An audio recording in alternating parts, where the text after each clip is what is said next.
حضرت عمر غوندې سړی چې وفات شو 3 کاله پس حضرت علی په خوب کې ولیدو جمع او خولې پر روانې وي وی عمر دا خولې ولیدي در باندې ویل خولې را باندې ځکه دي چې ما د خپل دورې حکومت حساب چې دی اوس په 3 کاله کې خدای ته خلاص کړ اوس وزګار که عمر غوندې سړی چې ټول ورځ بناستو کمیس ته به ټاکای ګنډلې غوړي به ولا چا راوړو ویل به په خدای مې دې قسمي کوي وخورم چې تر څو راته دا پته نه لګېدلي چې ټول قوم مې غوړي خوړلي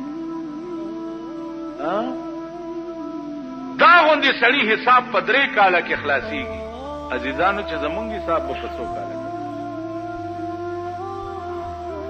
لکه رسول الله صلی الله علیه وسلم ته سحر ټیم او ابو جهل راغی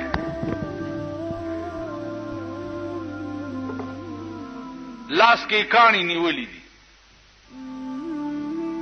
ورته وایي چې گر رسولی چیست در مشتم نهان که خبرداری ز راز آسمان کته پیغمبري او د اسمانونو خبر تعالی راځي نو وایا کنه زما د لاس کې څه شي دی وای نو هغه ورته وی چې زویم چې ستا لاس کې څه شي دی او کدا لاس کې د څه دی دا په خپل وای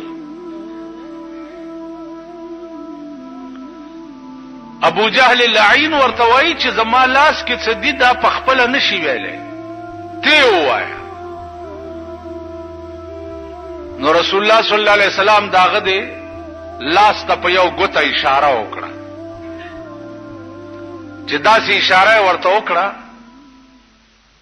نو د لاس دننه आवाज راغی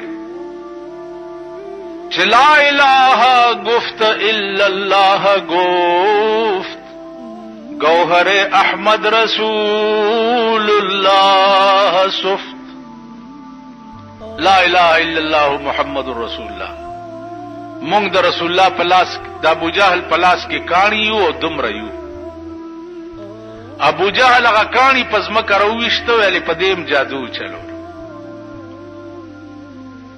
داسې معجزات داسې معجزات یو خکاری دی یو اوسای نیولې ده او دا اوسای چې ده د خکاری سره په جګړه ده ځان ته خلاصي خکاری بیا راټینګي ځان ته خلاصي بیا راټینګي رسول الله صلی الله علیه وسلم فراغه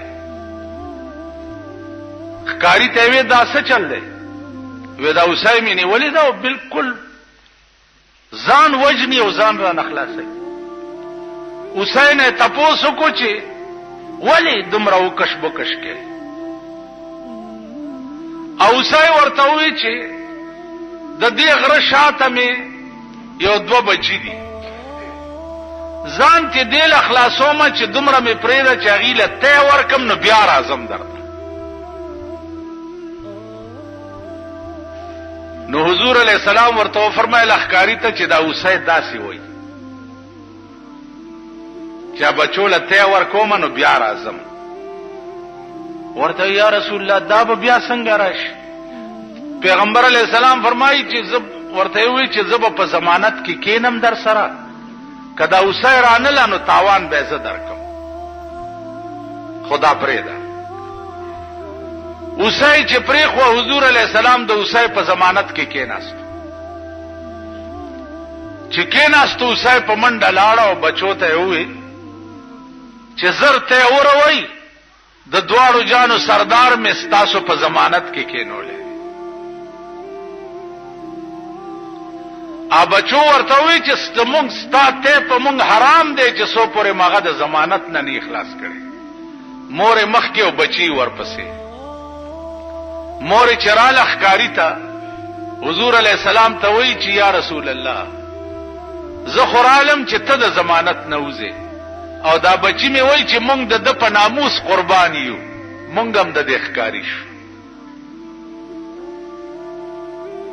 داسې معجزات. عزیزانو عقل به ورته حیران شو. داسې معجزات دا ټول د کعبې په خوا کې را جمع شو. ټول قوم د مکې دا لوی سرداران او په کعبه کې ودرېد او د 14 سپوږمۍ وه.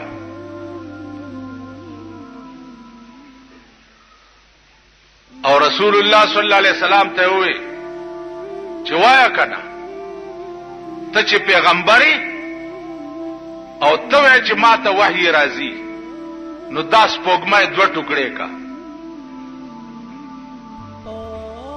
حضور علیہ السلام ورته فرمایل چې بیا به مونږ نه منئ. ولله دا منو. په یو ګوته اسمان ته اشاره وکړه، په یو ګوته، او په اسمان کې سپوږمۍ 2 ټوکړې شو. د ټول قوم ورته کته. دا ټول سنادید د قریشو چې دي دا ولاړو دی ورته کته.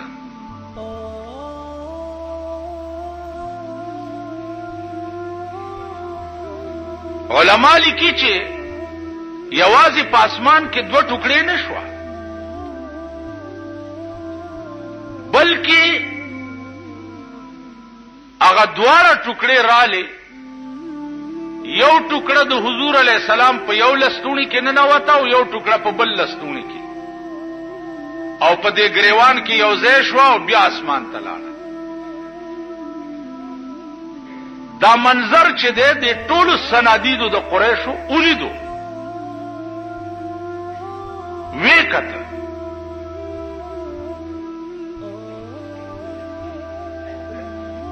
جواب یې څو؟ جواب داو چې هوی د جادو خو تر اسمانه پورې مرسي. دا جواب.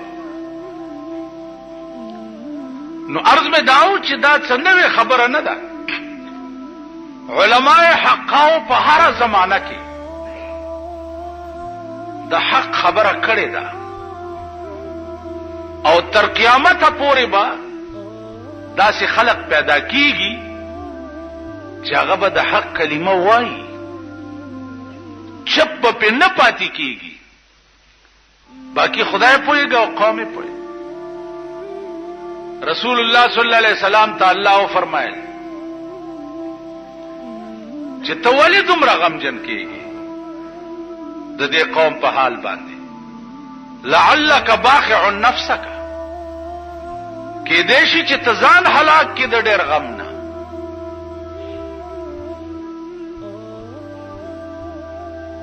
پرېږده، واصبر على ما يقولون واهجرهم هجرا جميلا. دی چې سوي ته په صبر کوو، ما ته پرېږده، زه پوهېږم دوی پوهېږي. نو عزیزانو د خدای پوهېده بیا داسې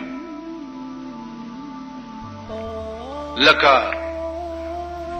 موسی علیہ الصلوۃ والسلام ته خدای وویل چې اذهب الى فرعون انه طغى. فرعون ته ورشه، داغه سرکشي چې داغه د حد نه واوړې ده، انتها ته ورسېد. او چې یو انسان را پاسي او هغه وایي چې زه خدای منو، دین لوی سرکشي خو بل څه کې دیش. یا الله ورزم خو او بادشاہ دی، زه یوازې. نو الله پاک ورته 2 علاج وښودل چې یو خو ستا جبه کې لکنت دی، جبه دې اړمیږي، نو ستا ترجمانی به تا سره مې پیوست یو وزیر جوړ کړو چې استارور دی، تا سره به ځي هارون وزیرا، دا به ستا وزیر وي او ستا ترجمانی به کوي. دویم دا چې دا تا سره کومه امسا ده چې ته په ګډې او چیلې سره دې امسا کې مې هغه قوت کې خو چې ته د فرعون مخې ته ورشي او خبرې شروع کی کده د حرکات بدل شو نو دا امسا د هغه مخې ته وغورځوه تماشا کوه چې زه بیا څه کوم.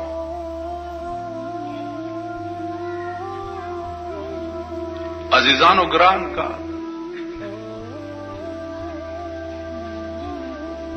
یو دیو یو ورور څوک یارو مددگار نشته او د داسې بادشاہ مخې ته ورځي چې هغه د خدای دعوه کړې ده ټول مخلوق وایي چې دا خدای دی دنیا یې مرګره ده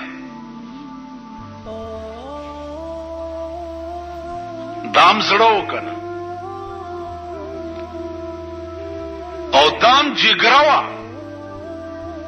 چې د بادشاہ دربار ته ورځي او ته په دربار کې ورته وای چې دا تا چې کومه دعوه کړې ده دا دروغ دي ته خدای نه بلکې د خدای پیدا کرده بنده یې. بادشاہ دربار مونږه دلې خدای راستی کا بابو ته ویلې په یوازې ځان موسی علیہ الصلوۃ والسلام فرعون ته ورځه او بادشاہ ته وایا چې دا ته څه وې دا غلط دي. هغه ورته ویل چې ولی زه خدایم ته خدای نه اول راویلی سي خو چې راویلی سي قرآن کې الله وی واوحینا الی موسی ان الق عصاک فاذا هي ثعبان مبین. ما موسی ته وحی وکړه چې د امسا دی وغورځاو د فرعون د مخې ته چې د امسا دغه د مخې ته وغورځولا یو لوی اجدهات جوړه شو دومره لوی اجدهات جوړه شو علما لیکي چې لاندینۍ شونډه په ځمکه پرته وه او پاسنۍ شونډه د فرعون په محل پرته وه دومره داخله واضح شوه. فرعون چې وکړه دا چې دا څه بلا لرګینه څه بلا جوړه شو منډې کړې چې کور ته لاړو. علماء مفسرین وایي چې په دغه یو ورځ باندې فرعون 400 کراتې په دستونو تلو د یاري 400 کراتې.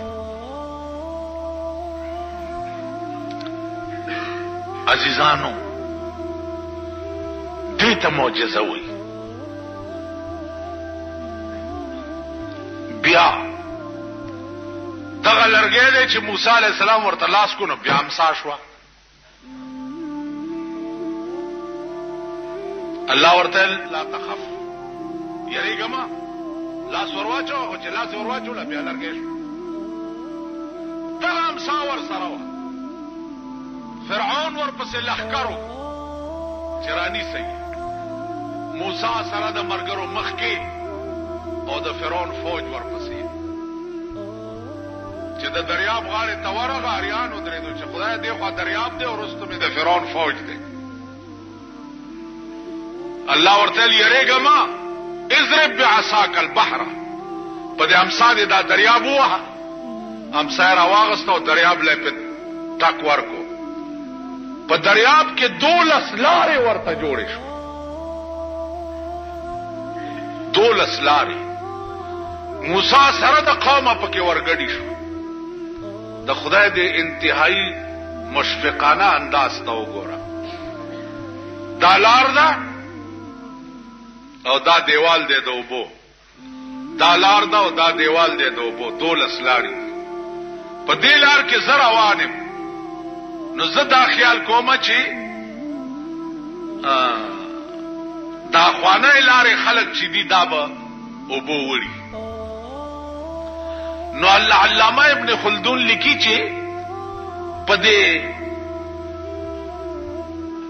د اوبو په دې دیوال کې کړکۍ وشوي نو دوی به په لار کې روانو او یو بل ته به قتل هم قدرت د دوی دړنه هغه خوف هم لري چې هغه زمانه اخوا خلکی چرته وړي نه.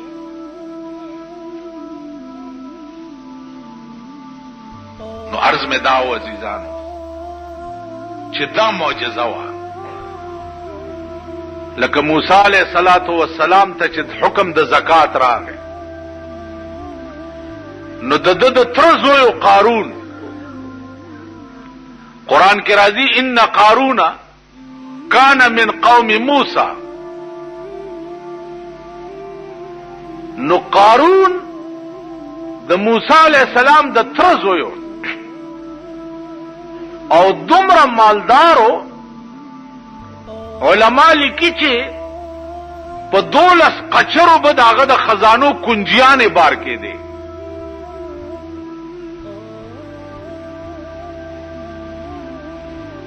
نو موسی علیہ السلام چې ورته وی چې زکات ورکا څومره ورکم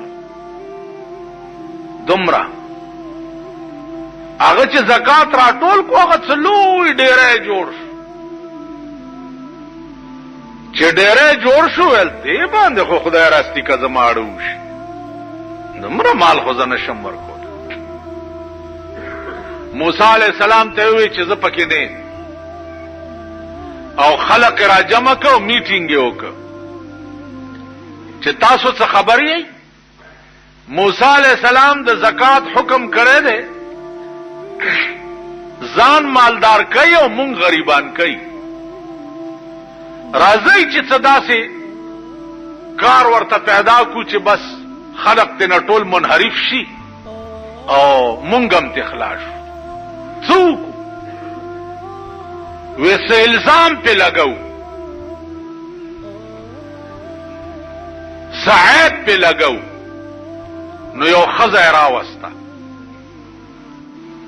چې خزه راوستا ورتل دا یو بکس دا اشرفو ډک والا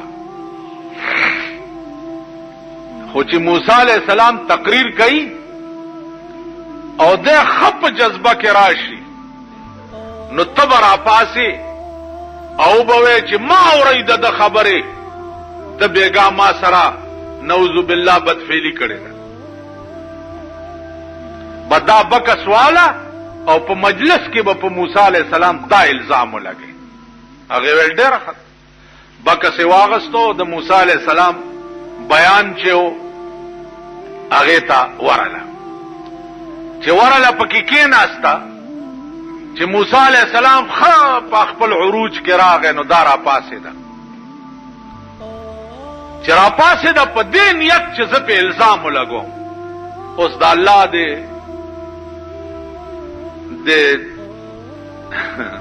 شان ته ګور را پاسې ده په څه نیت او خلې نه وځي چې اشهد الله اله الا الله واشهد ان موسی کلیم الله.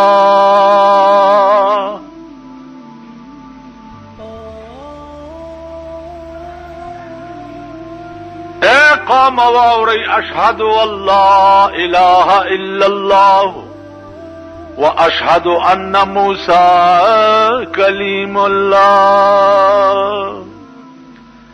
مال قارون یو بکس دا اشرفو ډک را کړی دی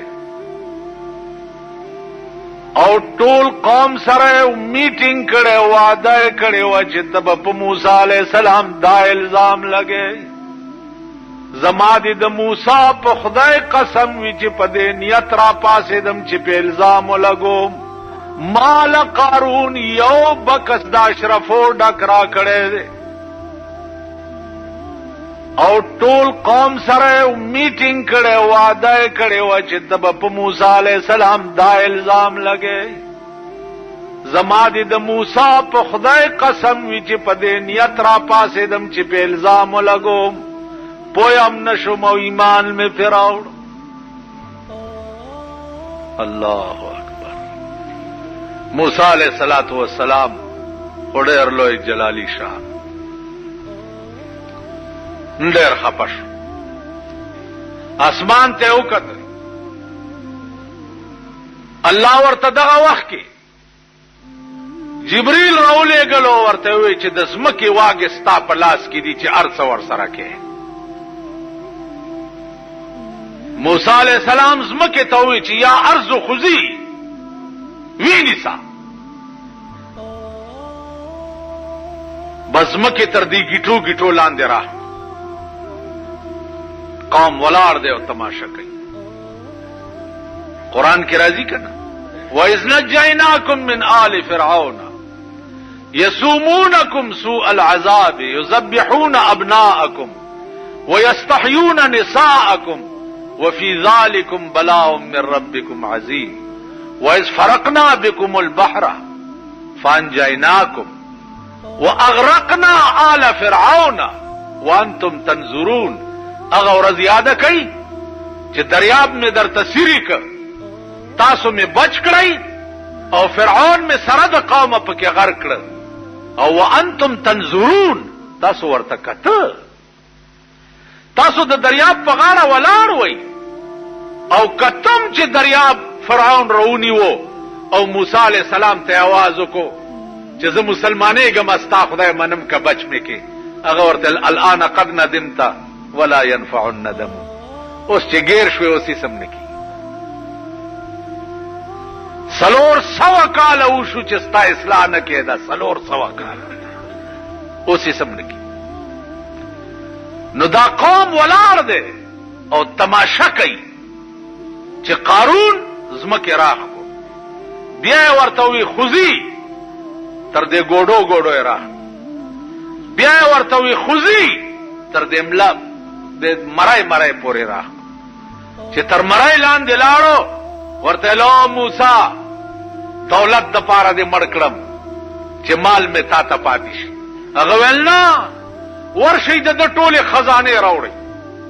سړی لاړو تمامه خزانه راوړي او دته په سر کې چې کېخوي، بیا ورته ځمکې ته وی چې خوځي، ځمکې سره د خزانو جذب کړو، تر ننه پورې قارون په ځمکه کې روان دی او خزانه یې په سر ده. او قارون هلاک شد که 40 خانه گنج داشت.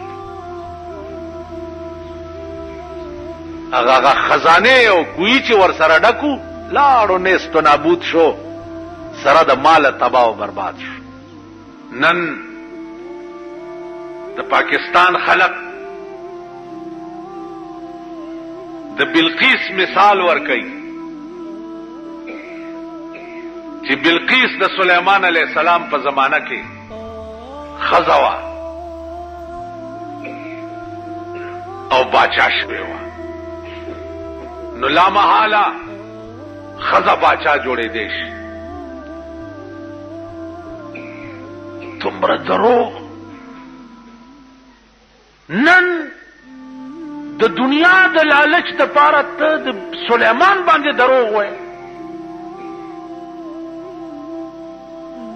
سليمان علیہ السلام دا خبره خو نه یاده چې هدهد مارغه ورته راغی او سليمان علیہ السلام د دې سړی نه ونیو چې چرته تللی وی لالوم دی. هغه ورته ویل سليمانه ویخته می پریدا زړه دې را توران کو، د هغه ورځ نه ویریږه چې په کوم ورځ به تم خدای ته پیښ. د شهر سبا خبر می درته راوړی دی. شهر سبا کې یو ښځه ده بلقیس نامه ده، ولها عرش عظیم. قرآن کې دا قصه راځي، ولها عرش عظیم، یو بهترین تخت دی پاغې ناستی او د دې بلقیس لاندې 12 جرنیلان دي او هر یو جرنیل لاندې 1,00,000 جنگی فوج دی. سليمان علیہ السلام ویل خدنو زما یو دعوت یو صدیق خزیتا. سليمان علیہ السلام چټای لیکي انه من سليمان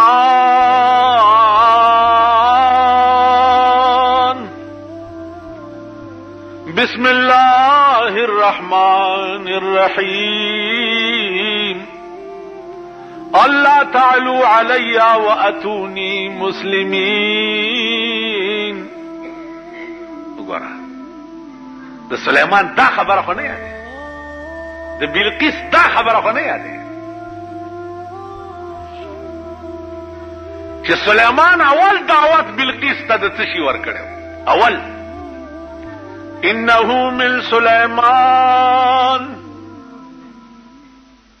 بسم الله الرحمن الرحيم الله تعالوا علی واتونی مسلمین.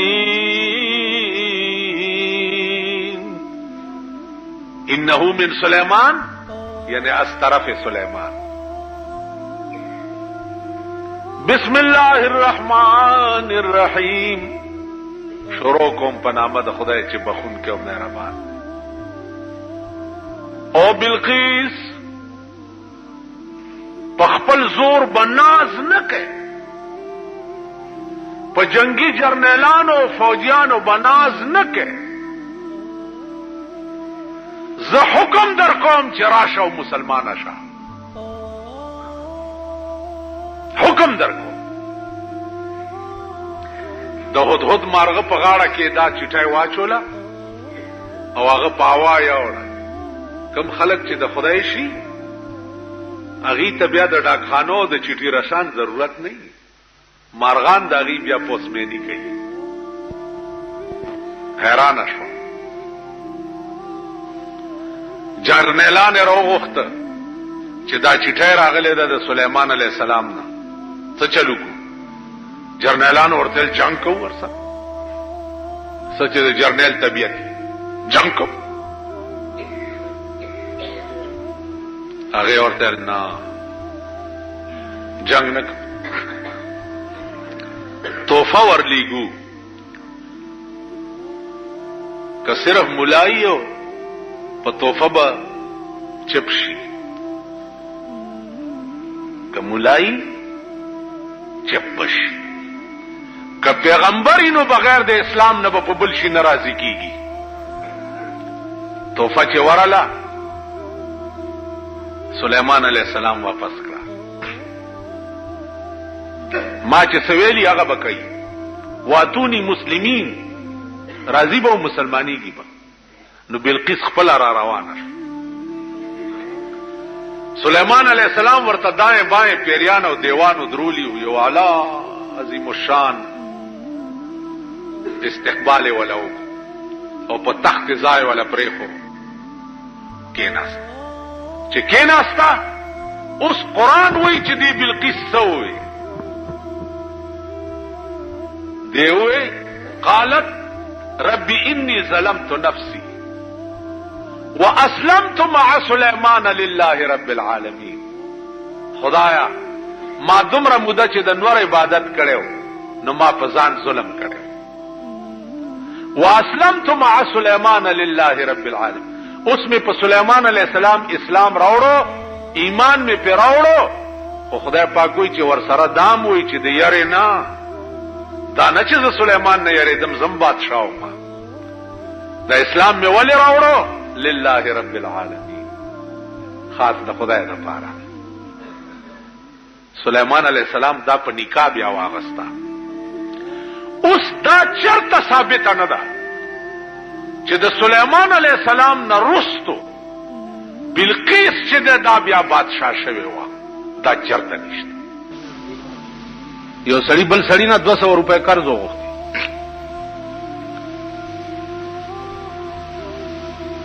و دا 200 روپے والا ویسه گواه وکیل سړی ورته کفا بالله شهیدا وکفا بالله وکیلا.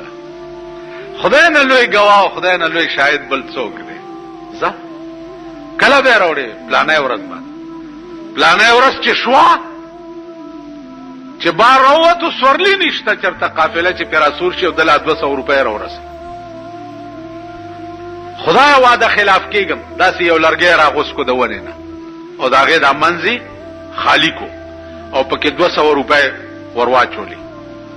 سره ولا بند کو ور سره چټو لیکلو چې یا الله چې درا کول په وخت کې د دې 200 روپو ترا ته وکیل او شاهد کړي وي خدای دا پیسې مې هغه ته ولېګل ته پويګا ور رسول پويګا او پسین کې هغه لرګي ور واچول هغه سره د سین غاړه تراوته دی چې په سرک بو زما قرضدار راځي پیسې بروړي قرضدار رانغه خو لرګي را روان دی پسین کې چې لرګي راونی وو کور ته یوړو خزه ته ویل دا خشاک مې راوړو اور مور په بلکا قرضدار قران نه چې لرګي مات کو چې ګوري 200 روپے هم تیرا پریوته هغه چټم تیرا پریوته خدای پاک دې دسم کوي کنه چې ولا اله غیرک چې ستاسو ایمان شي چې الله ستانه سوا بل څوک نشته او دنیا کې د خدای سره عشق او رابطه او تعلق وي کنه جی اوس دا ذوق خود امام احمد ابن حنبل نه بیا تپوس پکار دی دا ذوق خود امام مالک نه تپوس پکار دی دا ذوق د امام ابو حنیفه نه بیا تپوس پکار دی چې احمد ابن حنبل نه تپوس کوا چې تا خدای په خوب کې ولیدو نو خوند څنګه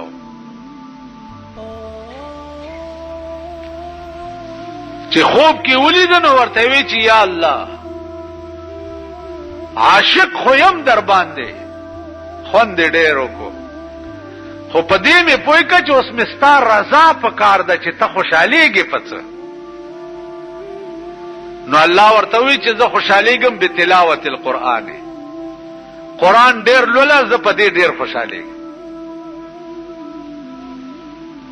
تاسو خیال را دا ذوق خو بیا د امام مالک نه تپوس پکار دی چې په ټول عمر کې مدینه کې پړې نه پخپو کړي خپیاب لا بغرزیده اورش په جناب رسول الله صلی الله علیه وسلم سره راز و نیاز کېده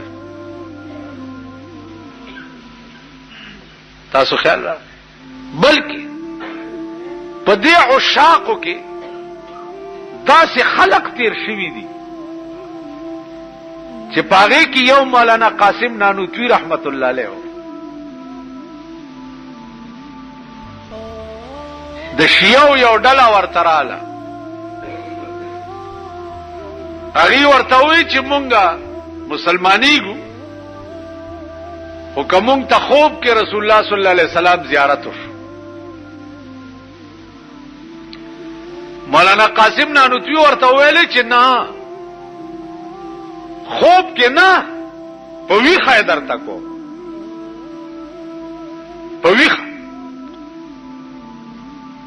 راځي د مخ کې وډاله ورپسې یو دغره ډیرای غوندې و چې هغه نه واړول په ویخه ورته د رسول الله زیارت اقدس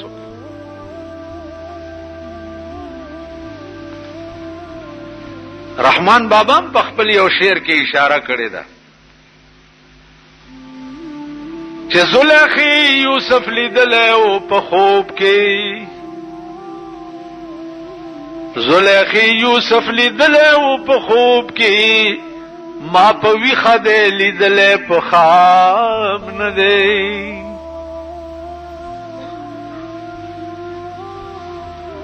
دروازه مبارک نه خبره د رسول الله صلی الله علیه وسلم خو ډیرو کسانو سره شوی مولانا حسین احمد مدنی رحمت الله علیه روضه مبارک تورغه الصلاه والسلام علیک یا رسول الله وی روضه نه ورته आवाज شو چې وعلیک السلام یا ولدی پتا دې سلام یې زما بچیا دا خبره شوه اسلام دې ته وی امام حسن او امام حسین بیمار شویو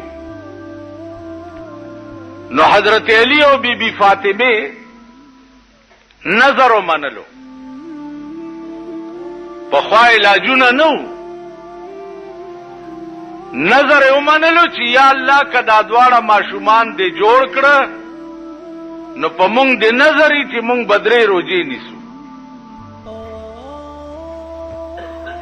نو الله غي جوړ کړ چې جوړ کړ نو حضرت علی او بی بی فاطمه روزه ونیوا چې روژه ونیوه نو ماښام له یې څه د قجورو ستوان او د اوربشو روټۍ پیدا کړه چې روژه ماتې پیو. په دروازه کې आवाज وشو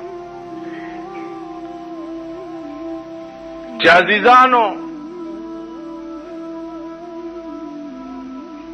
درې کسیو درې واړه وږي او درې روټۍ راته پکار.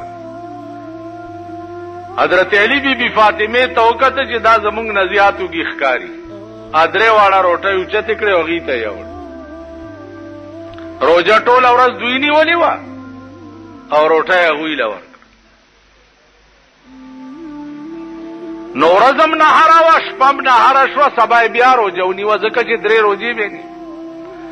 سبا ماښام یې بیا چې د اوربشو روټۍ تیاره کړه بیا دروازه کې आवाज وشو چې درې کسۍ او درې واړه نهاري. بیا هغه روټۍ اوچته کړه هغې له یو. بیا شپه نهاره شو. په سبا له بیا ماښام روټۍ تیاره کړه بیا आवाज وشو چې درې کسۍ او درې واړه نهاري. بیا هغه درې واړه روټۍ هغې له یو.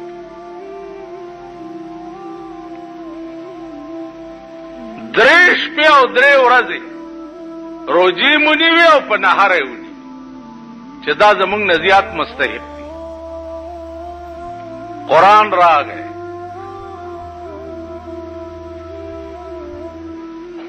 قرآن راغی جناب رسول الله صلی الله علیه وسلم ته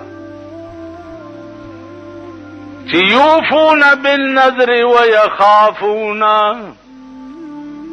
یوما کان شره مستطیرا. یوفون بالنذر حضرت علی او بی بی فاطمه په نظر باندې وفا وکړه. نظر منله او په وفا وکړه. دا په نظر وفا ولې وکړه؟ وَيَخَافُونَ يَوْمًا كَانَ شَرُّهُ مُسْتَطِيرًا. پدې نظر وفا زکه وکړه چې دا هغه ورځ نه یریدل چې د کومې ورځې شر به په ټوله دنیا باندې خور وي. دا د قیامت ورځ به. وَيَخَافُونَ يَوْمًا كَانَ شَرُّهُ مُسْتَطِيرًا. دا غورز شر به په ټوله دنیا باندې خور. الله دې امان راکړي. اے عزیزان داسې ورځ به چې یوم یفر المرء من اخیه وصاحبته وبنیه. رور به د رور نه لرې لرې منډې وی. مور به د زوی نه منډې وی. لور به د مور نه منډې وی. اور سڑے بپ منڈی چی یا اللہ خیر کی جرتا ذرا گیر نشما.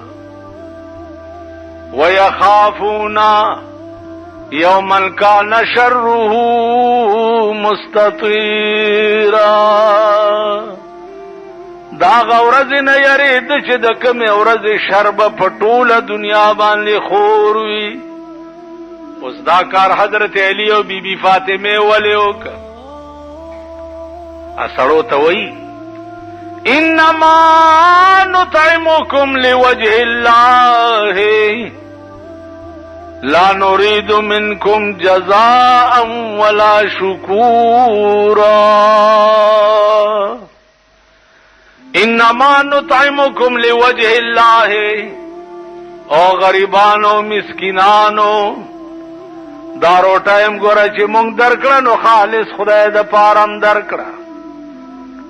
لا نريد منكم جزاء ولا شكورا. نظر ندا تملرو چې شکریا مدا کا او نظر ندا تملرو چې بدل راکا. نه به بدل راکا وي او نه به شکریا ادا کوي. انما نطعمكم لوجه الله. خالص د خدای د پاره درک. دایم راته خودلی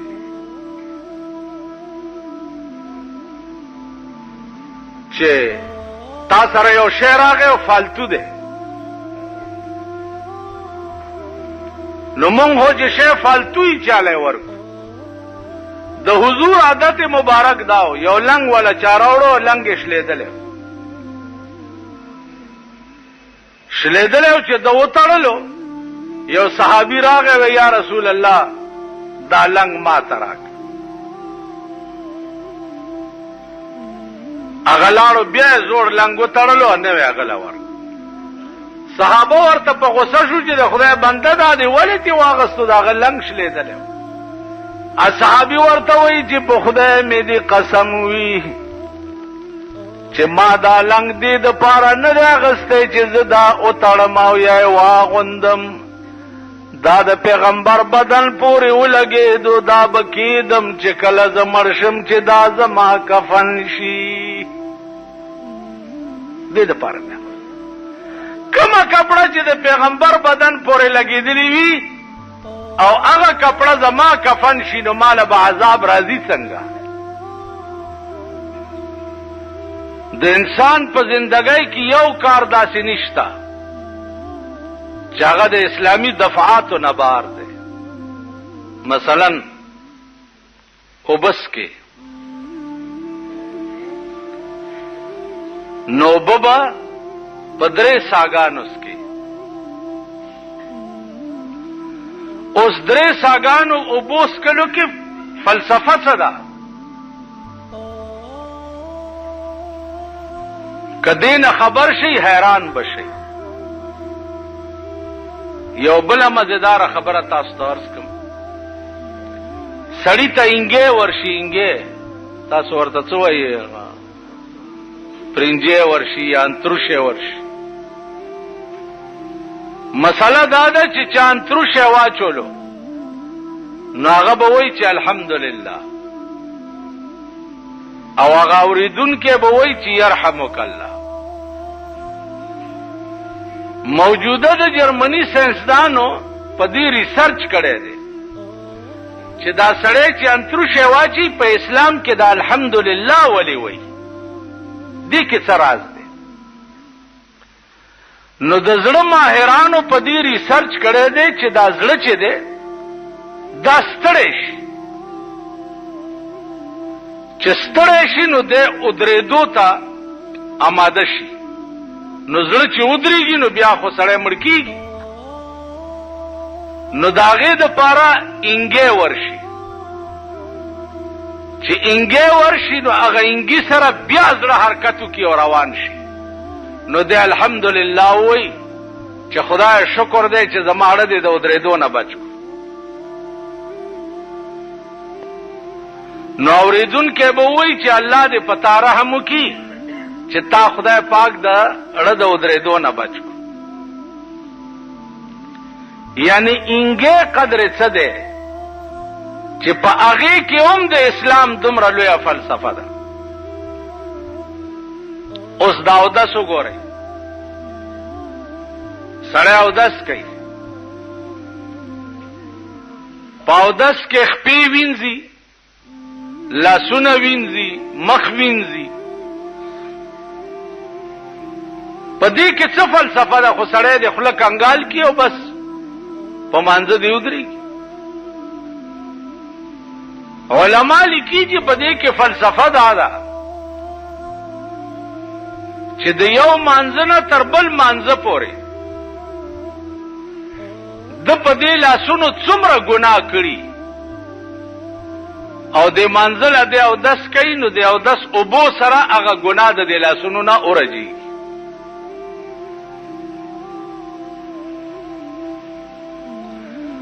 په دې مخ چې د څومره ګناه کړي نو مخ وینځلو سره هغه ګناه ته ټوله توی شي په دې خپو چې دی چرته ګناه پسې روان او تلی نو خپو وینځلو سره د خپو نه ګناه لري شي د سر مسې سره که په دې سر کې د څه غلط تصورات کړي نو خالی لون لاس په سر راخکو سره الله د سر نه ورته هغه ګناه لري دا د دنیا فایده ده او د آخرت فایده دا ده چې د قیامت په ورځ به منځګزار سړی چې د حشر په میدان کې ولاړي نو د ده دا اودس اندامونه چې دي مخ او سر او لاس او خپې دا به د څوارلسمې د سپوږمۍ غوندې پړق وهي او دنیا به تماشا کوي چې دا څوک دي وای به د هغه خلق دی چې دنیا کې منزله به دوی اودس کول بله فلسفه پکې دا ده چې سهار مونځ دی وکړو او بیا د ماسپښین منزله د تیاری وکړو نو چې د ماسپښین مونځ دی وکړو نو دا یقین وګڼه چې د سهار مونځ دی خدای قبول کړو نو ځکه د ماسپښین د مونځ توفیق درکړو ماسپښین دی وکړو د مازیګر د مانځه تیاری دی وکړو چې مازیګر مونځ دی وکړو نو دا یقین وګڼه چې د ماسپښین مونځ دی خدای قبول کړو دغسې د ماښام والا حدیث کې راځي چانه چې د مازیګر مونځ قضا شو نو د دې دومره لویه ګناه ده لکه چې د ده ټول کور وران شو بال بچ تباه شو او سیله یې پراله او دی د دوهای ملنګ پاتې شو یو د مازیګر مونځ قضا کېدو به نو هر مانځه نه بل مانځه پورې چې الله توفیق درکړي نو دا یقین وګڼه چې خدای دې دا منځونه قبول کړه بیا عزیزانو حدیث کې دام راځي چې سړی هره ورځ درې منځونه کوي دوه کوي درې نه کوي څلور کوي یو نه کوي دا سړی به په قیامت کې د فرعون او د نمرود په صف کې ولاړي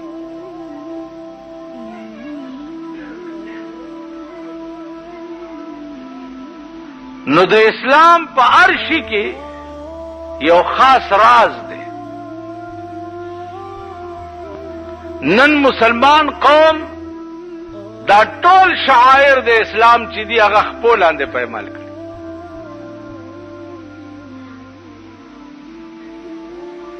روټۍ خوري په دې کې اسلام روټۍ خوري په خلاص به خوري او بیا به په دې درې ګوتو خوري په درې ګوتو به خوري بیا په درې ګوتو چې خوري دا هم سنت طریقه ده بیا چې روټۍ خوري نو بسبعه امعاء به نه خوري دا څنګه چې تر سپېږمو کې پیزار نو زما عزیزانو عرض مې دا هو چې دین په هر شي کې دخیل دی په هر شي اوس او دسماته څه شي دین په او دسماته کې هم دخیل دی ته چې او دسماته او دسماته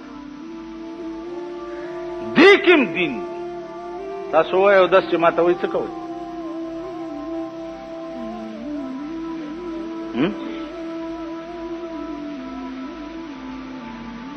څه پوهېږئ خو پرتوک پرانیستی هلته یې زور درکړی او ورډزې وهئ او داس چې ماته نو بسم الله به ووایې بسم الله الرحمن الرحیم بوه ایکی وجه څه ده ایکی وجه دا ده چې تا سره ملائک مقرر دي چې هغې ته کرامن کاتبین وایي 24 घंटे تا ګوري نو ته چې بسم الله ووایې نو ملائکې تا ته شا کي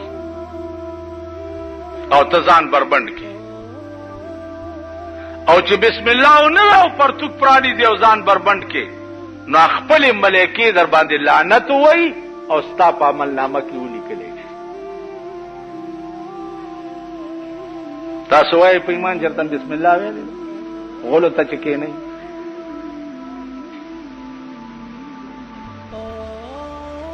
بیا چې را پاسې بیا کلمات تی هغه به اعوذ بالله من الخبث والخبائث. یونس علیہ الصلوۃ والسلام چې ډېر لوی جلیل القدر پیغمبر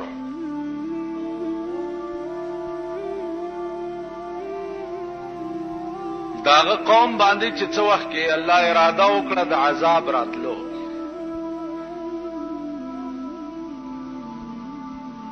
نو یونس علیہ السلام ته خدای پاک ویلې چې ته یو طرف ته شه.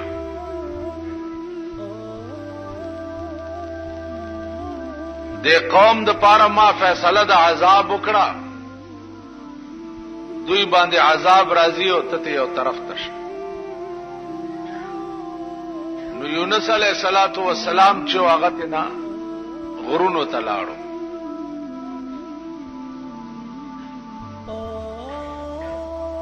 چې غرونو ته لاړو نو د قوم چې څو وخت کې آثار د اسمان ولید،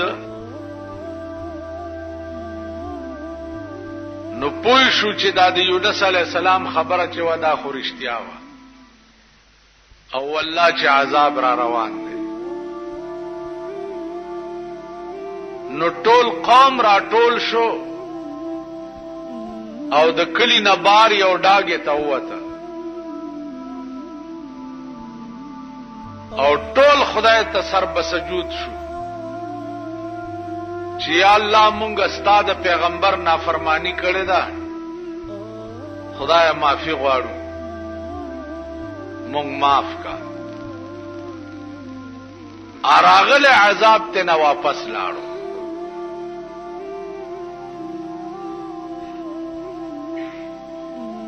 چې عذاب ته واپس لاړو قوم خو الله ته رجوع شو، بس صحیح خلق شو.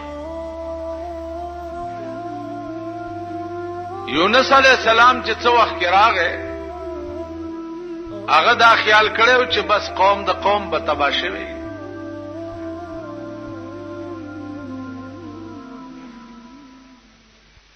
چا ورته لاره کې وی چې هغه باندې خو عذاب راغلی او خو هغه عذاب ته واپس لاړو، قوم تباه نشو. یونس علیہ السلام دغه وخت کې دا خیال وکړ چې کزوز د قوم تلار شم نو زما تکذیب به وکي، دوی بداو وی چې تا مونږ ته دروغ ویلیو، مونږ باندې خو عذاب را نه غي. دغه وخت کې یونس علیہ السلام د الله د حکم انتظار ونکړ چې اوس ما ته څه حکم کیږي چې داسې لار شه او کدا سه لار شه.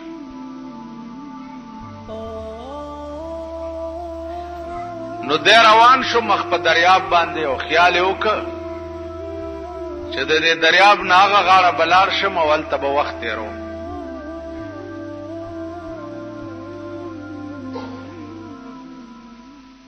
کشتای کی چې سور شو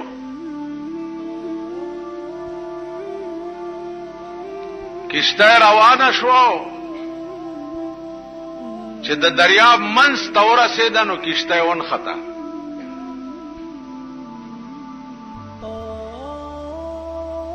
چې ونخته اوس نه مخکې ځي او نه رستو ځي. مانګیان دي د کشتای چې کوششونه کوي چې اوس څه چلو کو.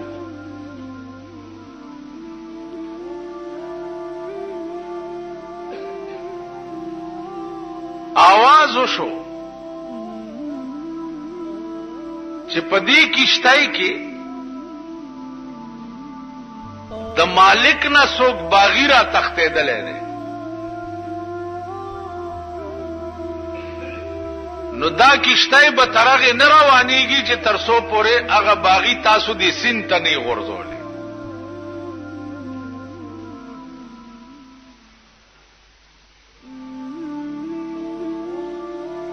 کشتای والا اریان دي چې څه چلو کوس. دې کشتای کې خو یو سړی هم داسې نه دی چې هغه د مالک نه باغی وي، د شان او شوکت نه یوم، او بیا د پیغمبر خو ډیر لوی مقامی، ډیر لوی شان او شوکت وي، باغی چرته دا خیال کې دی شو چې دا به د مالک نه باغی.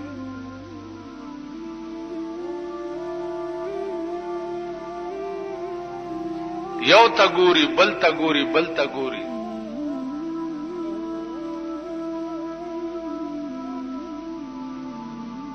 یونس علیہ السلام ورته فرمایل چې باغی زېما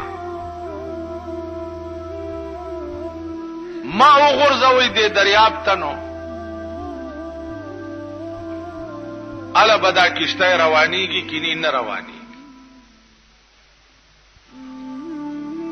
اغي ورته وی چې ستاد شان او شوکت نه دانه معلومیږي چې ته باغی.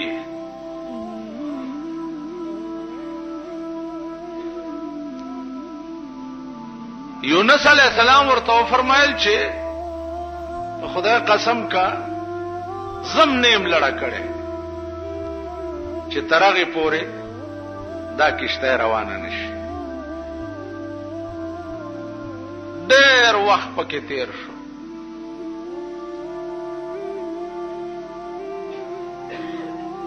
کشته کې نور دنیا چې څومره ناسته دا غم مجبوره شوه، مانګیانم مجبور شو. یونس علیہ السلام یونی وو دریاب ته وغورځول، او چې وی غورځولو دې مقام کې الله د تب دریاب یو نهنګ ته حکم کړو چې دې کشته نه سړی را وغورځيږي ته تیر کا. اغه نهنګ لوی مېد دریاب ورته ولاړو چې څنګه دې ورغورځولو هغه ونی و خلک او بس تیرې. نهنګ ته حکم وشو چې دا هضم نکي، ما دا ستا خېټه د پاره قید خانه جوړه کړې ده، دې بستا په دې خېټه کې قیدی.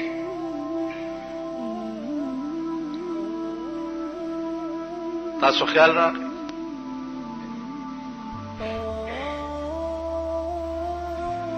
سلويخت ورځې یونس علیہ الصلوۃ والسلام چې هغه د مئی په خېټه کې قید.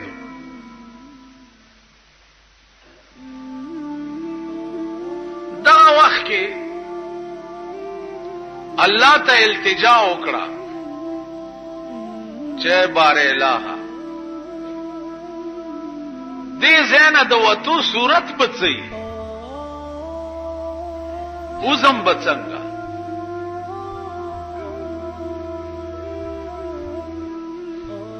نو الله ورته وظیفه وخوده چې زما د گرفت او د پکړ نه چې نجات غواړي، نو د مئی په دې خېټه کې دا وظیفه شروع کا